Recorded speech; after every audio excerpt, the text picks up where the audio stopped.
Ma'am can I interrupt you for a minute. हो. माझा camera फिरला. द लेडी सेड, मी दसऱ्याला मी तुमचं लाईव्ह बघितलं होतं, पण मला करोना झाला होता, so I couldn't come that time. पण yesterday night I saw your live and I catch flight from Chandigarh today morning and I came from Chandigarh to Pune. त्या लाईव्हला मी इतकी जोरात किंचाळले. कारण सो याच्यासाठी तुम्हाला प्रत्येकाला स्वतःच्या प्रॉडक्टवर पहिला कॉन्फिडन्स पाहिजे, स्वतःच्या प्रेझेंटेशनवर कॉन्फिडन्स पाहिजे. यू हॅव टू म्हणजे ती स्किल पण पाहिजे, ती तुम्हाला डेव्हलप करायला गेले. एका दिवसात होईल का नाही. To convince the customer.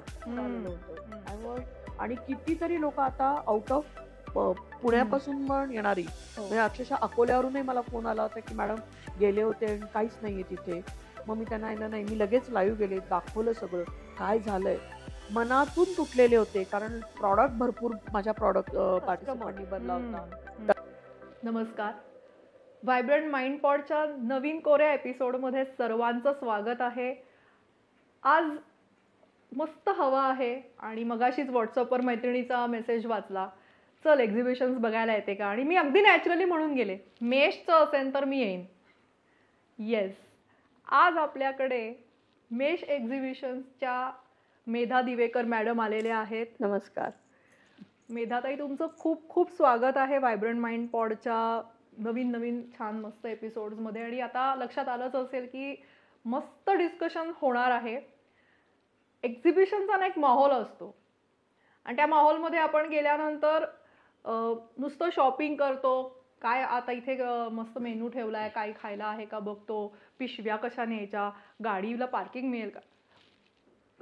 Buyer म्हणून जर मी जाणार असेल तर माझ्या डोक्यात हे येतात. पण माझं आणि मेषचं नातं खूप वेगळं आहे. माझ्या हँडमेड बिझनेसची जी सुरुवात होती 2018 सालची गोष्ट आहे, तेव्हा व्हायब्रंट माइंड पॉडचा तर म्हणजे काहीही तेव्हा विषय डोक्यात नव्हता. क्रोशा हँडमेड बिझनेस आणि माझ्या व्यवसायाची जी सुरुवात झाली धडाक्यात म्हणू शकतो, अशी सुरुवात झाली मेषच्या एक्झिबिशनवरती मी टेबल घेऊन.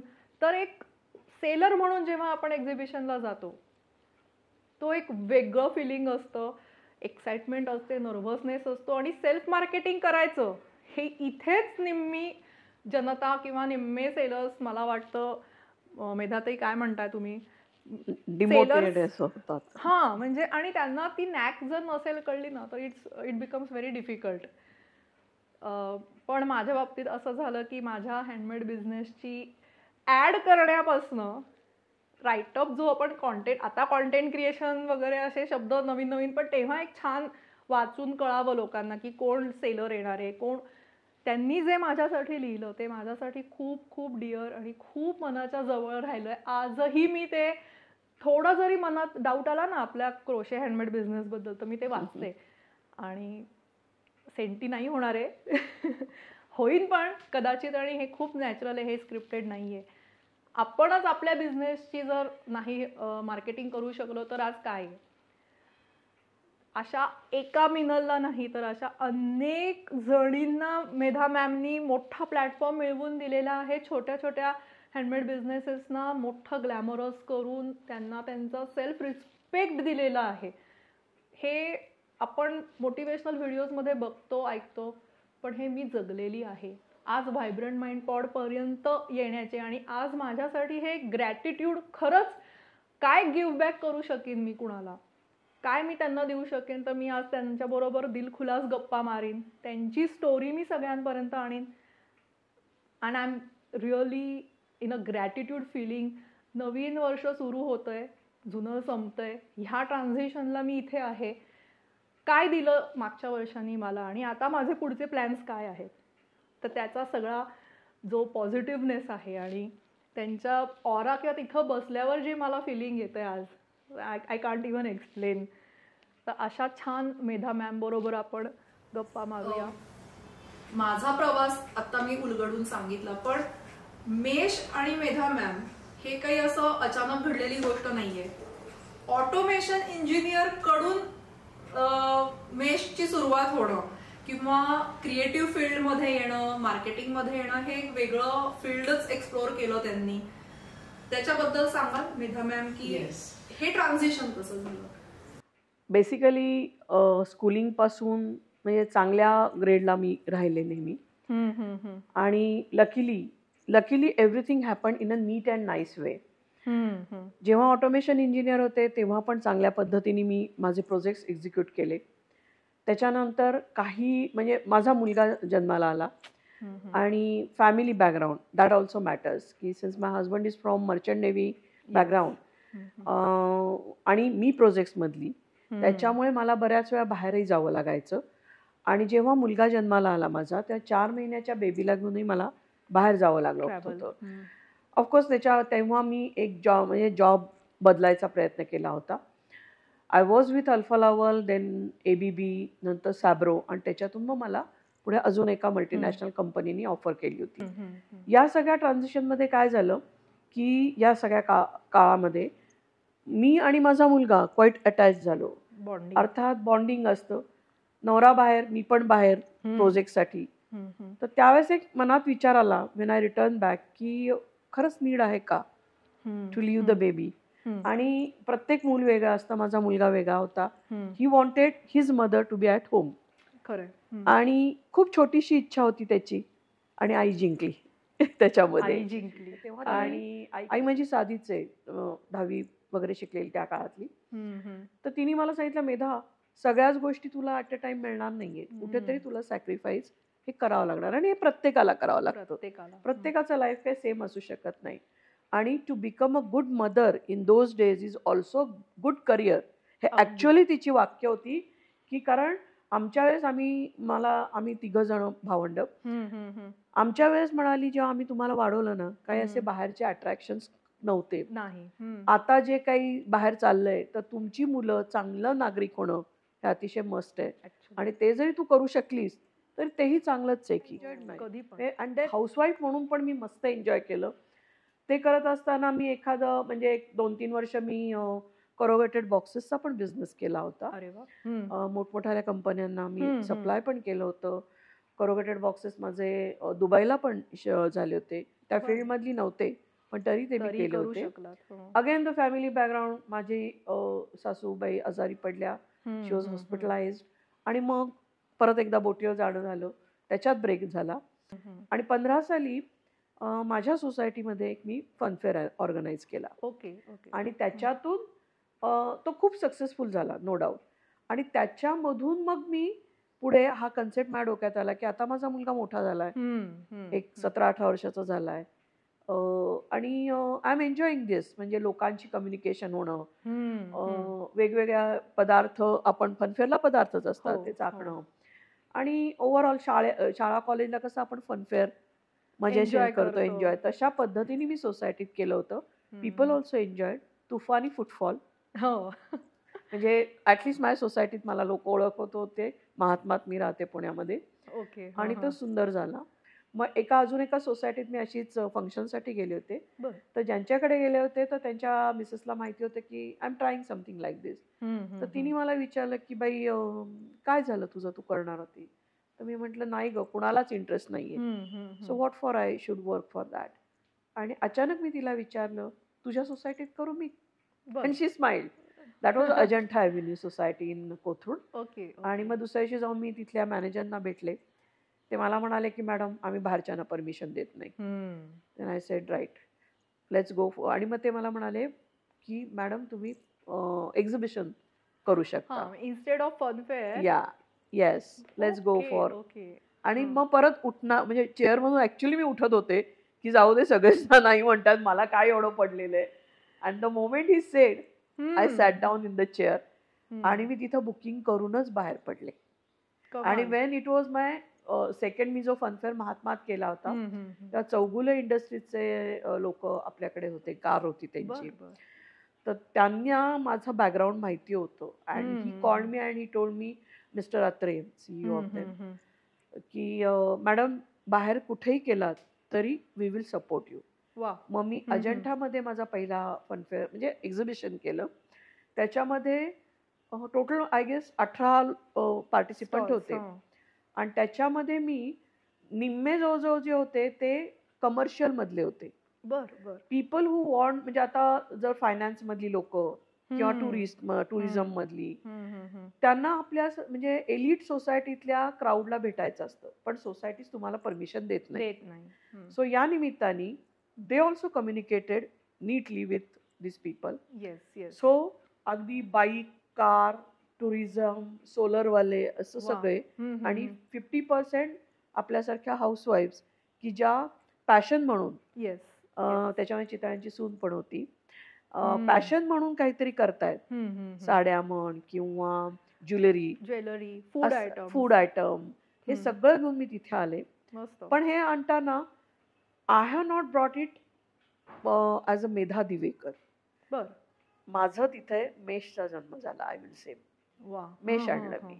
सो मेषचा जन्म पण तिथे झाला. आणि मेषच का, तर मेष मधला एमी माझा, मेधातला एमी.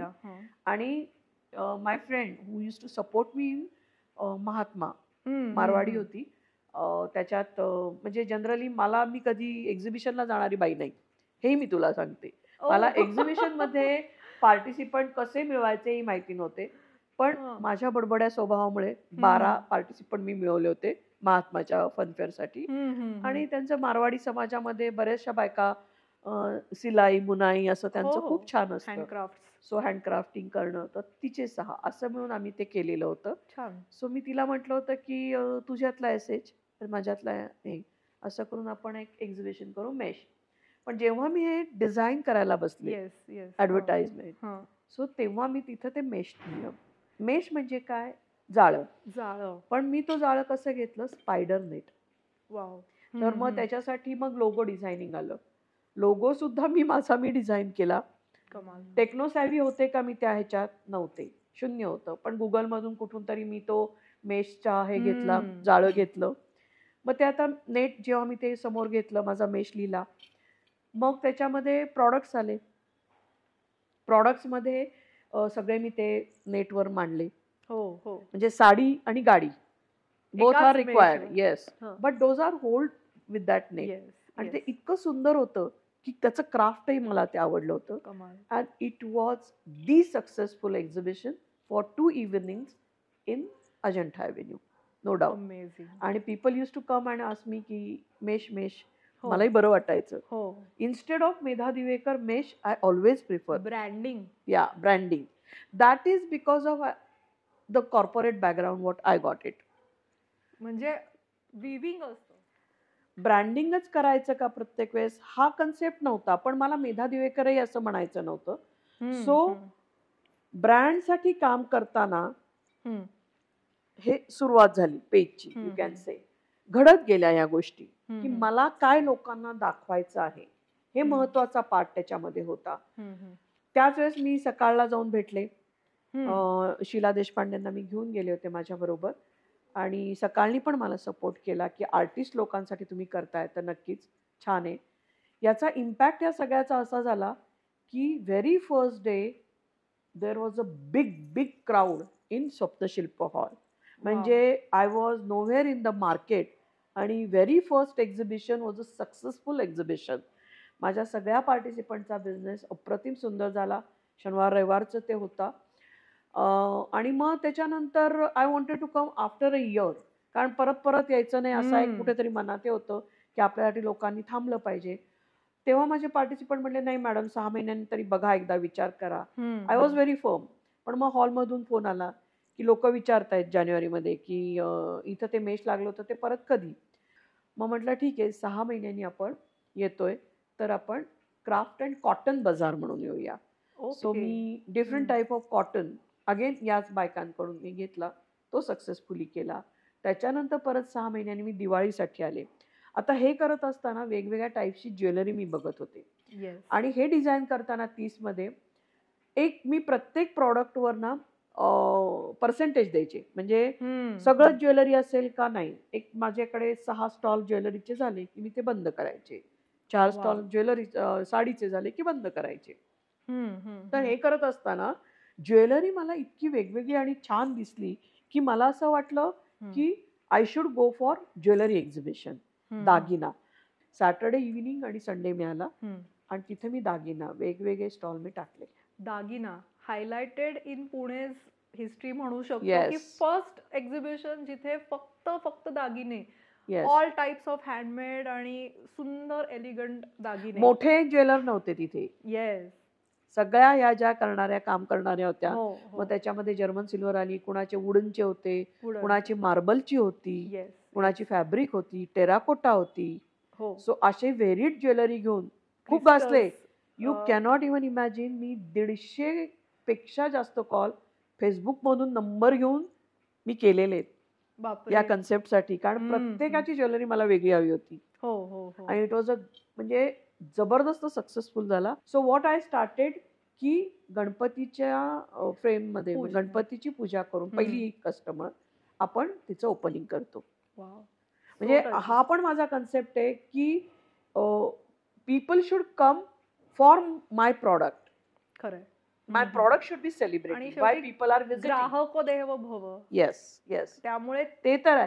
आपला आहे ना कन्सेप्ट बवनी कर, कमाल. माझी बवनी कर. येस. ती बवनी माझी जी करायची. जी करते तिच्या हस्ते आपण येस. गणपती. आता इलेक्ट्रॉनिक मनी आहे, पण तरी जरी जीपे किंवा काय केलेलं असेल, कार्ड कटिंग, कार्ड पेमेंट, तर मी त्या बाईला सांगते की बाई तू 1 रुपया तरी माझ्या पार्टिसिपंटला दे.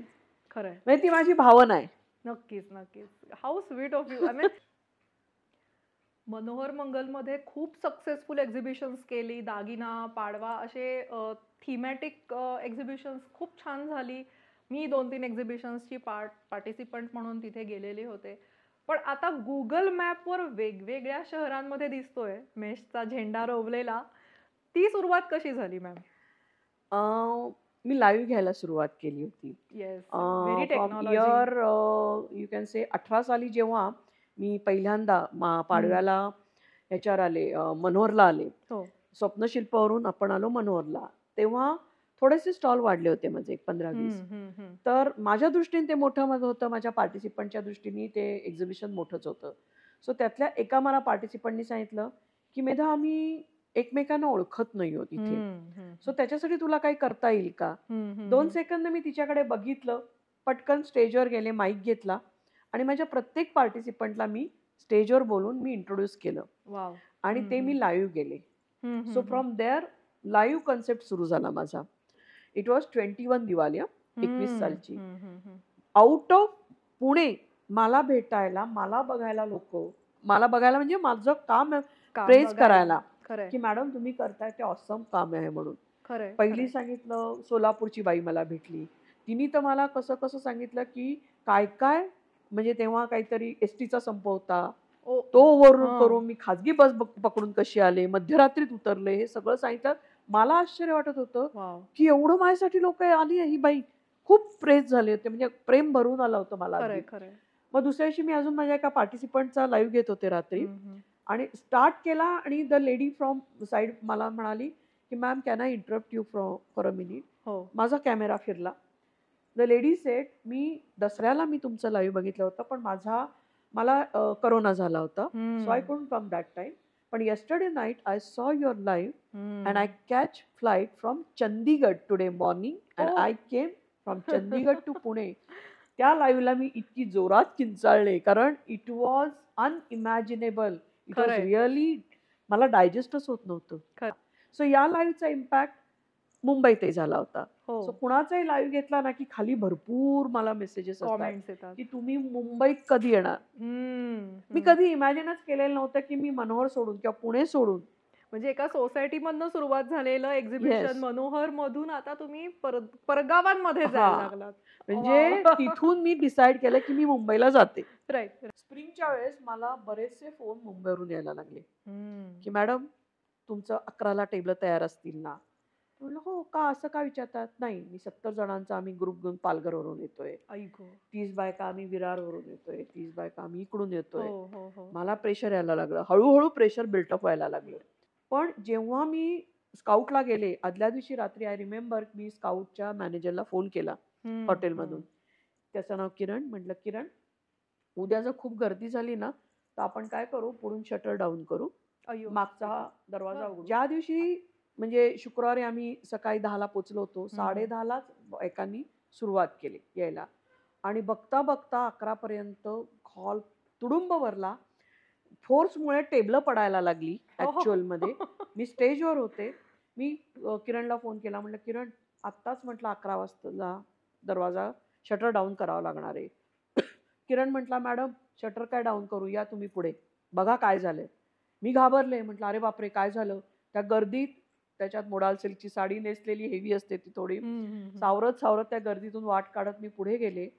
दरवाजात गेले तर अक्षरशः रोड पर्यंत एवढी गर्दी, 200-250 लोक तिथे. आतमध्ये तुफानी भरलेला हॉल आणि बाहेरून लोक ओरडत होती, बायका ओरडत होत्या, मेधा मॅम, मेधाताई, फ्लाइंग किस. मी एकदम झॅप झाले. त्या बायकांनी मला सांगितलं मॅडम मेश फर्स्ट टाइम मुंबईला आलंय, mesh should come at WTC और BKC. बिंग पुणेकर मला माहित नव्हतं what is BKC, what is WTC. त्या लोकांनी मला सांगितलं की काय मोठे मोठे व्हेन्यू आहेत आणि तिथं प्रेस्टिजियस एक्झिबिशन्स येतात. त्या एक्झिबिशनला तुफान तुफान तुफान सेल झाला. आणि जेव्हा माझं साडी दागिना इतकं सक्सेसफुल झालं, जेव्हा मी एंडला हाऊस द जोश करायला घेते त्यावेळेस माझ्या तोंडातून वाक्य गेली की इतकं सक्सेसफुल एक्झिबिशन होते, तुम्ही ब्रँड म्हणून खूप छान सेट होताय, तर तुमचा फॅशन शो झाला पाहिजे. वाव. आणि तो फॅशन शो मी आपल्या दादरच्या एक्झिबिशन नंतर एप्रिलमध्ये डिझाईन केला होता. Yes yes, amazing. पुण्यामध्ये fashion show, it was like a concept ना. म्हणजे कसं आहे बघ, फॅशन शो हा नेहमी मोठ्या मोठ्या ब्रँडचा होतात. हो. सो यांच्यासाठी काम करणं हे महत्वाचं होतं.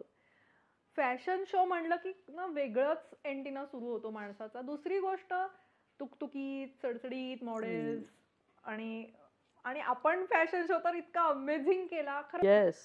पण हे सगळं आपण छान आता हे केलंय, पण मला असं विचारायचंय की कधीतरी मध्ये हर्डल्स पण आले. आले. फॅशन शोलाच आला पहिला हर्डल जो मी म्हणजे करोनाच्या वेळेस तर होता की पार्टिसिपंट मिळत नव्हते. जरी म्हणत होते की मॅडम आमच्यासाठी करा, पण ऍक्च्युअल करायला उभे राहिले तर दे वेअर लिटल अपसेट की फुटफॉल होईल की नाही. त्यामुळे तिथेही हर्डल आले. पण सगळ्या ह्याच्यावर मात करून मी उभी राहिले. 10 तर 10, 15 तर 15 मी उभी राहणार ह्या ह्याच्यावर आले. 30 लोकांना घेऊन मी तेव्हाही केला होता. जेव्हा माझा पहिला फॅशन शो येणार एप्रिल मधला, तर अतिक्रमण डिपार्टमेंटनी सगळे जे बघ लॉन्चवर अतिक्रमण रोड साईड सगळं आदल्या दिवशीच उडालं. माझी सगळी प्रिपरेशन झालेली आणि मी मॉडेल म्हणून एक तुझ्या माझ्यासारखी कॉमन बाई आणली होती. का? 2 कारणं होती त्याला. एक तर माझ्या पार्टिसिपंटचा प्रॉडक्ट हा आपल्यासारखी कॉमन बाईज घेणार आहे.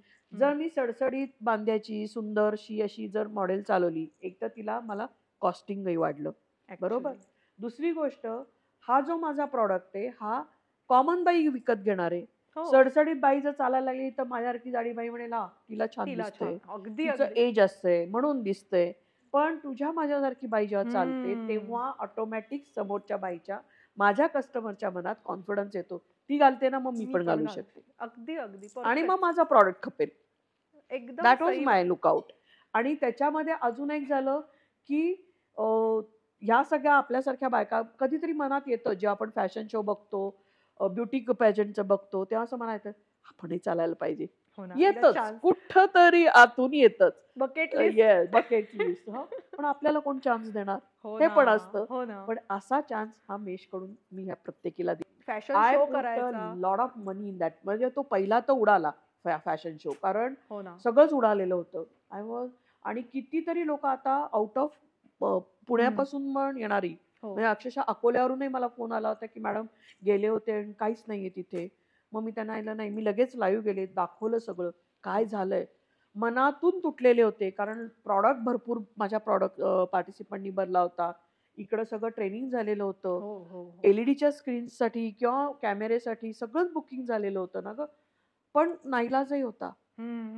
I was so much down की माझ्यात मी नव्हते. त्याच एका माझ्या कस्टमरचा ठाण्यावरून फोन आला आणि शी सेड इट टू मी की मॅडम झालं ते फार वाईट झालं, पण तुम्ही दादरला होता तेव्हा तुम्ही प्रॉमिस केलं होतं ठाण्याला येणार, तर मी ठाण्याला का नाही येत. मी सेंटर पार्कचं बुकिंग केलं होतं. सो कारण प्रॉडक्ट तयार होता, पार्टिसिपंट वेअर रेडी. सो फक्त आम्ही तो एक्झिबिट केला. आतून खूप पॉवर आणावी लागली मला. It was not a easy task for me, not at all. म्हणजे एकदम पडलेली आता मला हे सगळं घेऊन परत उभं राहायचंय. आणि मला कुणाचे पिटीनेस नको होता. पडले मी परत उभी राहणार, हा आतून एक बाणा होताच माझा. तुफान झाला, फॅशन शो पडला, पण त्याच्यातून मला काय मिळालं, मला खूप मिळालं.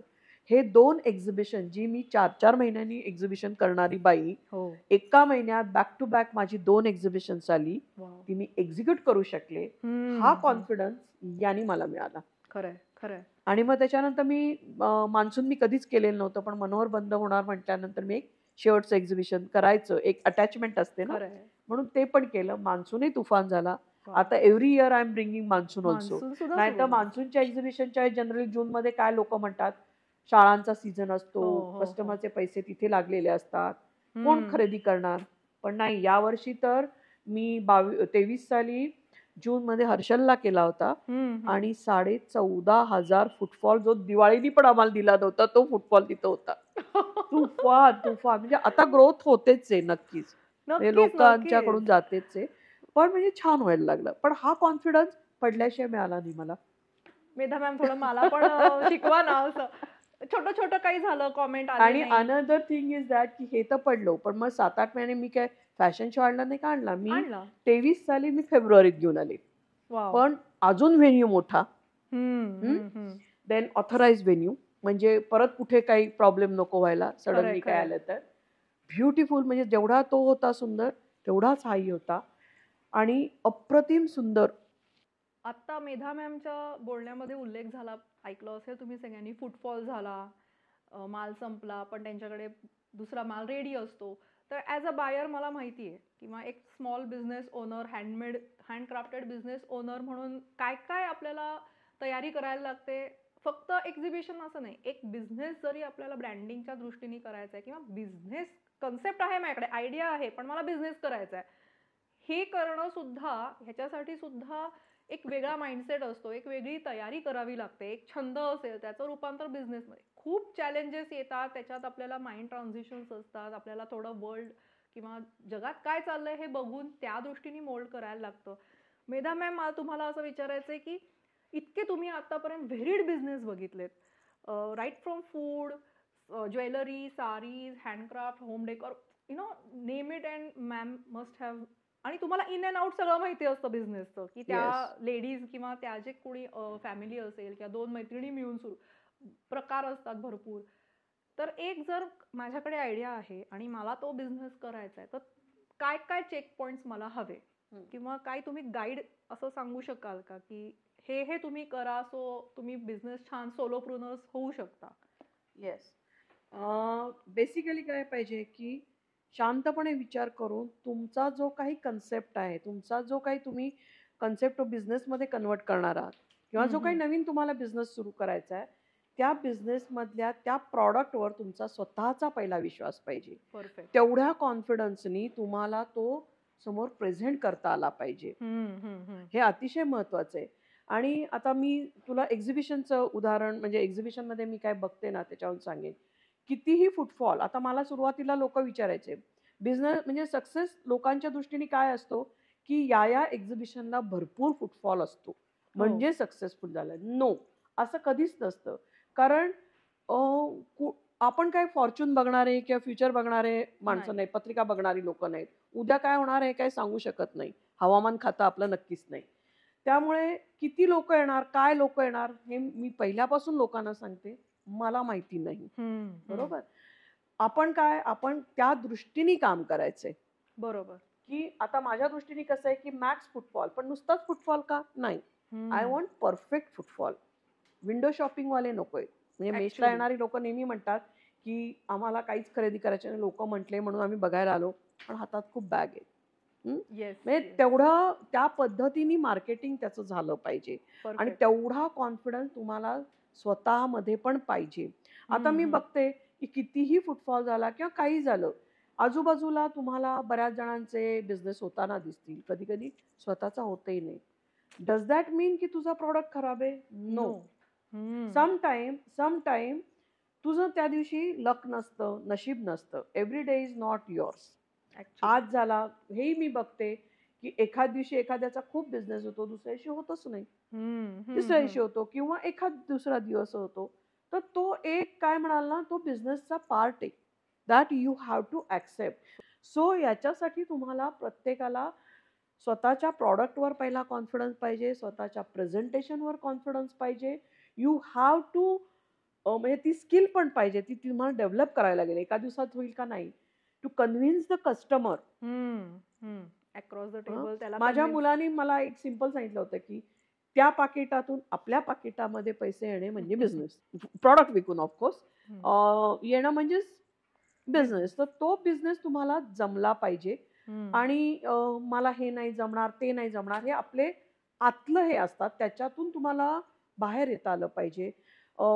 छोटे बिझनेस आता लाईक साडी वगैरे असलं समजा, तर मी बघते बायकांना की ड्रेसेस घालून येतात. नाही, जनरली कसं आहे, तुम्ही जे वेअर कराल ना ते जास्तीत जास्त लोकांना अपील होतं. Perfect. सो तो प्रॉडक्ट म्हणजे हे मी साड्या किंवा आपल्या ज्वेलरी असेल. वगैरे याच्या हो, बाबतीत हो. सांगू शकते. पण आता फूडच्या बाबतीत काय तर सॅम्पलिंग हो. ते सुद्धा तुम्हाला फर्मली ते देता आलं पाहिजे. अगदी अगदी की मी हे करतेय. जसं आता मी तुला सांगितलं करोनाच्या वेळेस आय हॅव शोन की मी फ्युमिगेट करतेय संपूर्ण हॉल. खरंय खरंय हे मी दाखवलं, पटवलं, तेव्हा हो. ती लोक आली. बरोबर नाही तर बाकीच्या एक्झिबिशनला ते का नाही गेले. तिथं कारण त्यांना त्यांची सिक्युरिटी मी प्रेझेंट केली, अश्युअर केली. सो या छोट्या छोट्या गोष्टी असतात. तुम्हाला आतलं माइंड सांगत असतं येस येस की हे कर, पण आपण कुठेतरी ओव्हरलुक करतो. आणि Sometime कोण काय आणि- म्हणेल हो, आणि समटाईम कसं आहे बघ, एक्झिबिशन करतो ना तर प्रत्येक वेळेस कमवायलाच होतं का. कमवणे हा एक पार्ट आहे, पण मार्केटिंग हा पण एक पार्ट धरला खूप पाहिजे. मोठा part. उदाहरण द्यायचं झालं तर मी लोकांना नेहमी सांगते की किती होर्डिंग असतात. काही काही होर्डिंगवर आता एक उदाहरण द्यायचं झालं तर सोनीचा टीव्हीची जाहिरात असते. हो, हो, प्रत्येकाच्या घरात टीव्ही असते, मग सोनीने का तिथं होर्डिंग लावावं. पण ते तुमच्या डोक्यावर इम्पॅक्ट करत असतात अगदी अगदी जाता हो, येता. हो. बरोबर. मग जेव्हा केव्हा मला टीव्ही बदलायचा असतो किंवा कोणी मला विचारलं कुठला टीव्ही घेऊ, पटकन माझ्या डोक्यात ते नाव येतं अगदी आणि मी बरोबर. सजेस्ट करते अगं हा का नाही बघत तू. खरंय दॅट इज द म्हणजे हे रिफ्लेक्टेड आहे. बरोबर ना. येस सो असं इनडायरेक्ट बिझनेस पण त्याच्यातून तुम्हाला मिळतो. येस त्यामुळे ह्या पण गोष्टी पाहिल्या पाहिजे. आणि of course finance and all other things तर मॅटर करतातच. खूप खूप नक्की ते तर बॅकएंडला सगळ्यांनीच करायला हवं मला वाटतं. All things. आणि दुसरी अजून एक महत्वाची गोष्ट की मी जीएसटीच्या बाबतीत मध्ये शिकले की बऱ्याचशे लोक हा मलाही इम्पॅक्ट झाला. जेव्हा मी ठाण्याला गेले होते ना, तुला मी म्हटलं फर्स्ट टाइम माझा एक्झिबिशन आहे, काय म्हणशील फॅशन शो झाला नाही आणि मी ठाण्याला गेले. ठाण्याला गेले तेव्हा मला जीएसटीचे लोक आले होते. I was having GST, I had all माझे documentation, but they had a objection की तुमच्या पार्टिसिपंटकडे का नाही. तर आता आपला एक लॉ पण आहे की तुमचं जर 20 लाख का 40 लाखाच्या खाली बिझनेस असेल तर यू डोंट रिक्वायर जीएसटी. पण या सगळ्या ह्याच्यातून मला असं फील होतंय की जसं भारतात राहायला पॅन कार्ड मस्ट, तसं जर भारतात तुम्हाला जर बिझनेस करायचा असेल ना तर जीएसटी काढा. आणि त्याच्यातून ग्रोथ पण भरपूर आहे. तुम्हाला बरेचसे लोन मिळतात, बऱ्याच गोष्टी आहेत. आणि डोकं शांत, माझ्याकडे सगळं आहे, सगळं मी लिगली करते. Very good. बरोबर. आणि जीएसटी भरायला लागेल असंच एम ठेवायचं ना. हो, वाढतच जाईल. Of course yes yes yes. Why not. So लोकांनी ते पण घ्यावं की म्हणजे जिजिया कर कोणाकोणाला वाटत असेल. गव्हर्नमेंटला एक रिक्वेस्ट म्हणजे मला मध्ये एक जीएसटी कमिशनर वगैरे पण आपल्याकडे कस्टमर म्हणून येतात. अरे वा. तर तेव्हा मी त्यांना एक दोघींना म्हटलंही होतं की माझी मनापासून इच्छा आहे की हा जो काही 18% जो आहे तो 5% 3%वर देता आला तर nobody will creep about it. तर म्हणजे हा तुझ्या प्लॅटफॉर्मचा मी वापर करून घेते. आणि जर कोणी गव्हर्नमेंट ऑफिशियल्स ऐकत असतील तर मनापासूनची एक कळकळ आहे की नो डाऊट गव्हर्नमेंट चालवण्यासाठी किंवा आपली डेव्हलपमेंट व्हायला टॅक्सेस आर मस्ट. पण शेवटी त्या लोकांना तो डेव्हलप करण्यासाठीची जी काही कपॅसिटी क्रिएट व्हायला पाहिजे तर त्याच्यामध्ये जर जरा कमी केलं, जसं हॉटेल इंडस्ट्रीचा 5%वर आलाय तसा जर सर्व्हिस इंडस्ट्रीचा पण करता आला तर सगळ्याच लोकांसाठी हे खूप चांगलं होईल. मी एक छोटी बाई आहे, कॉमन याच्यातून मी सांगते, पण हे जेन्युइनली आतून फील होतंय की जर झालं तर कुठेही काही चोरीमारी होणार नाही. बरोबर ना. Everybody will be ready to pay. नक्कीच नक्कीच. मी तर 100% घेते. मी हे बिनधास्त सांगते की कोणीही कधी बघितलं तरी आहे. पण हा जीएसटीचाही एक कन्सर्न आणि पार्टिसिपंट तुम्ही एवढ्या बिझनेस वुमन किंवा बिझनेसमॅन किंवा ज्यांना भेटले आहेत त्यांचे पण तुम्ही आता रिप्रेझेंटेटिव्ह म्हणून सांगता आहात, तर Yes. आपण हे नक्कीच आणि ई कॉमर्स बिझनेस हा it requires GST number. Yes yes मग तो ई कॉमर्स बिझनेस कुठला आला? फोनवरून करता, फेसबुकवरून करता. हो any online business is treated as e commerce business. Online business करायला तुम्हाला GST GST लागतो. लागतं. मग तू 1 रुपयाचा करते का कितीचा फरक नाही पडत. Another thing is that Wien you change the state, महाराष्ट्रातून आता गुजरातला मी पाठवलं किंवा अजून कुठे XYZ हो. ठिकाणी पाठवलं, 1 रुपयाचा जरी माझा बिझनेस असेल तरी जर मला ब्रँड म्हणून करायचं असेल ब्रँड तर it has to have GST number. So या सगळ्या गोष्टी सुद्धा लोकांनी त्या कन्सिडर केल्या पाहिजेत. येस येस आणि आपण जर एका फील्डमध्ये उतरलो आहोत तर तिथे जे काही नीड्स आहेत ते त्या करायच्या. इफ्स अँड बट्स न ठेवता कम्प्लीट करा. आणि ॲज मॅम सेड की माइंडसेट तुमच्या मार्केटिंगवर भर देऊन तुमच्या प्रोडक्टवर तुमचं आधी प्रेम हवं, त्याच्याबद्दल बोलायची काय लाज वाटली पाहिजे, कॉन्फिडन्स त्याच्यात असलाच पाहिजे डेफिनेटली. आणि काळाबरोबर जे मार्केटिंगचे आता अव्हेन्यूज ओपन झालेत, social media is a huge platform. Exhibitions मध्ये आता म्हणजे आपण आता बोलतोय, डिस्कस करतोय सोशल मीडिया वर्सेस एक्झिबिशन्स. माझं ऑनेस्टली मत आहे, I am Minoo's Crochet Creation किंवा Vibrant Mind Pod. I am available on all social platforms, but I prefer exhibitions. If given a choice for me, Minoo's Crochet Creation exhibition मध्ये असणं गरजेचं आहे. का? तर when person comes, connects with me, one on one जेव्हा interaction होते, जेव्हा ते खरंच प्रॉडक्ट्स बघतात, तर आज जरी त्यांनी घेतलं नाही तरी ते नेक्स्ट टाइम नक्कीच बल्क ऑर्डर देतील. And I have really experience this. So even if you have all social media, do सगळ्या मीडिया वापरून तुमचा ग्रोथ करण्याचा प्रयत्न नक्कीच आणि ठेवा. स्वतःच्या प्रोडक्टवर पण विश्वास बसत जातो आणि तुमचा स्वतःवरही एक अचानक तुम्हाला तुमच्यातली हे जाणवायला लागते की अरे yes I can do it. आणि एक ऍडिक्शन होतं बरं का एक्झिबिशन आणि माहोल त्या माहोलची हे वेगळं आहे. हे म्हणजे दिवस कधी सरला कळतही नाही. अगदी नाही खरं ऍक्च्युली. आणि मेश मध्ये तर मी नेहमी म्हणते की माझ्या पार्टिसिपंटला नेहमी रोजचा रोज उपवास घडो आणि घडतो नाही ना. स्टॉल सोडून जात आहे, स्टॉल सोडून, कारण कंटिन्युअस कस्टमर असतो, घेणारा कस्टमर असतो, नुसताच नाही. सो त्याच्यामुळे मी नेहमी म्हणते की आज मी बाप्पाला प्रार्थना केली, आजही तुम्हाला उपवास घडो आणि तो बाप्पाच्या चरणी अर्पण हो. That's so nice. रॅपअप म्हणून आपण आता एक रॅपिड फायर कडे जाऊया. मेधा मॅम, इतके बिझनेस बघता तुम्ही, ऑटोमेशन इंजिनिअरिंग कडून इकडे आलेला आहात, तुम्ही पर्सनली जर शॉपिंगला मिस्टरांच्या हातात हात घालून गेलात तर तुम्हाला काय आवडतं शॉपिंग करायला? बापरे, ह्याच्या प्रश्नाचं उत्तर इज बघ ना, हे बघ. लवली. म्हणजे ज्वेलरी का? हे नाही, मला नजरेला, म्हणजे मला नेहमी माझ्या फ्रेंड्सही विचारतात की हे तुला कुठे मिळालं मेश मध्ये? नजर 2 सेकंदात माझी नजर ते टिपते आणि मी पटकन उचलते. येस, उचलून टाकते. मला नाही, मला सगळेच आउटफिट्स घालायला आवडतात. साडी नेसायला आवडते, वेस्टर्नही आहे, वेस्टर्न पण आवडतं, ऑल थिंग्स. सगळ्या टाईपची ज्वेलरी मी वेअर करते. आणि माझ्या पार्टिसिपंटची असते तर अजून प्राऊडली फील होतं मला ते. नक्कीच. आणि त्यातलं डिटेलिंग आता मला समजायला लागले की ह्याच्यात काय, त्याच्यात काय. आनंद मिळतो त्याच्यातून नक्कीच. आणि सगळ्यात लास्ट म्हणजे आपण साड्या किंवा जे काही ह्या व्ह्यूज घेतो ना, व्ह्यूअरला पण आपण सपोर्ट करतो. अगदी नक्कीच. डेफिनेटली. आणि शॉपिंग इज अ थेरपी. तुमचा हा जो काही स्पेक्ट्रम आहे, जॉब म्हणा, मध्येच तुम्ही बिझनेस छोटा ट्राय केला, मग आता एक्झिबिशन्स, हा जो स्पेक्ट्रम आहे, जर ऑटोमेशन इंजिनियर नंतर जर मेधानी एक्झिबिशन्स नसते केले तर मेधाची काही अशी वेगळी हॉबी आहे? जर मेधाची वेगळी हॉबी, येस, म्हणजे मला सिनेमे, नाटकं भरपूर बघायला आवडतं, जे आता मला वेळ मिळत नाही practically. Then I do like to communicate with people. Friend circle माझं मोठं आहे. त्याच्या फिरायला मला खूप आवडतं.